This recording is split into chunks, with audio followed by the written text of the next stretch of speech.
Hello, hello, hello.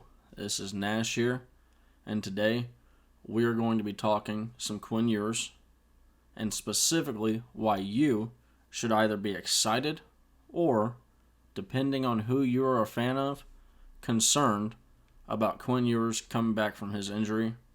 Now, he did suffer an AC joint sprain injury, and Coach Steve Sarkisian is calling it a day-to-day injury.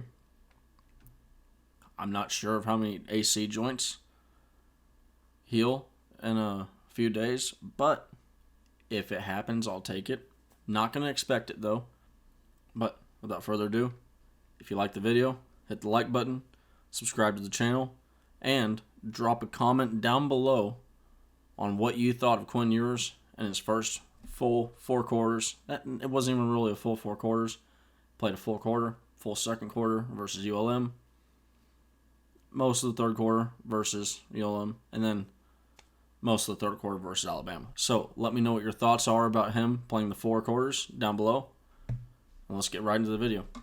Now, he did have a rough start versus ULM. He was 2 of 4 for 24 yards and an interception to boot, but he immediately started to clean it up in the second quarter. I believe he went on a run of 8 passes in a row, completed or something like that.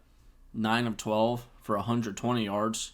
Then, not the full third quarter, he went 5 of 8 for 81 yards. Now, that right there is 14 of 20 to end out the game after going 2 of 4 to start. And the 2 of 4, it wasn't a pretty 50%. I'll just put it like that. Now, I'll say, I honestly probably count that more to adrenaline than anything else. It wasn't a super big opponent, really easy to kind of almost, I'm not to say overlook, but you're just really amped up, haven't played football in a long time. This is your first game back. Now, what you cannot deny, he showed up in a big way versus Alabama. Despite the crowd, despite everything. And when I mean the crowd, I'm not sitting there saying like we were treating him like we were treating Bryce Young, screaming at the top of our lungs, trying to make it as loud as possible, silent snap count. No, we actually had people out there, doing the quiet down signal with their hands, saying, hey, let's hush up. Let's let the offense get to work here. But just the, similarly to the adrenaline thing, like when it's a big game, this is Alabama. This is the number 1 team coming into our stadium. And we need our quarterback to be clutch. And not only clutch, but good. And Quinn Ewers delivered. Like, when the heat got on, the dude put on his apron and started cooking. But if you compare the first quarter versus ULM and the first quarter versus Alabama, if I were to tell you, just without giving you any other information, first quarter versus first quarter, 2 of 4 for 24 yards, and then the first quarter, 9 of 12 for 134 yards. Pair up the teams.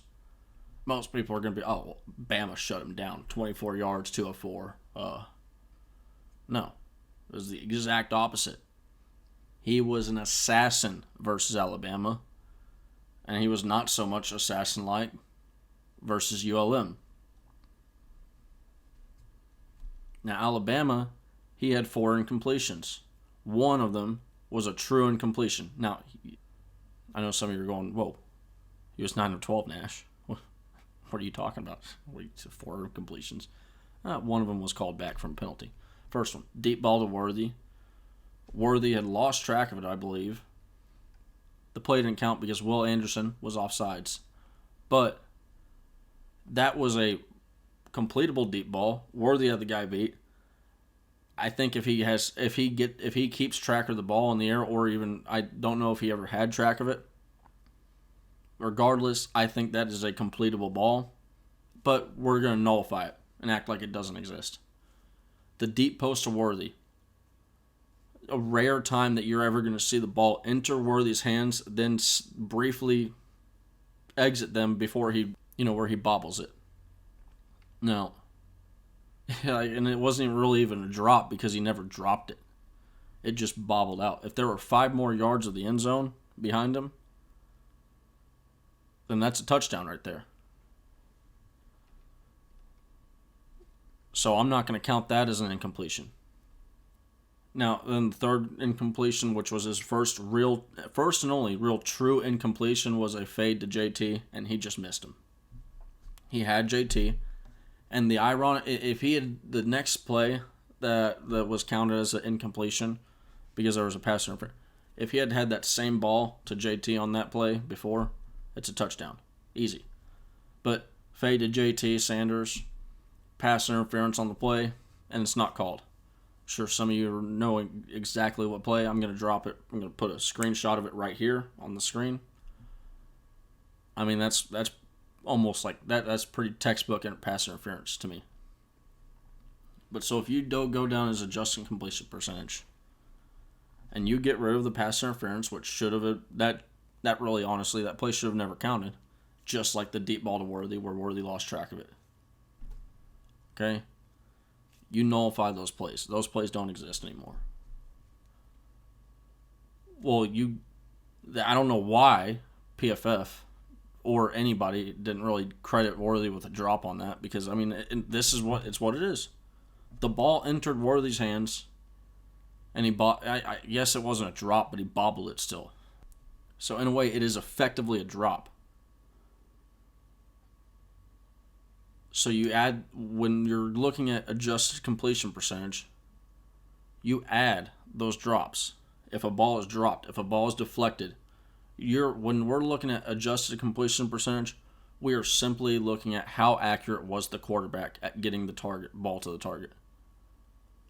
And when you look at it like that, yes, you want to try and be as black and white, just like these are the. If this happens, if X happens, boom, boom, boom. This is how we're counting it. Well, now I'm thinking about it, we need to be counting that JT one where the pass interference, because that ball was on the money.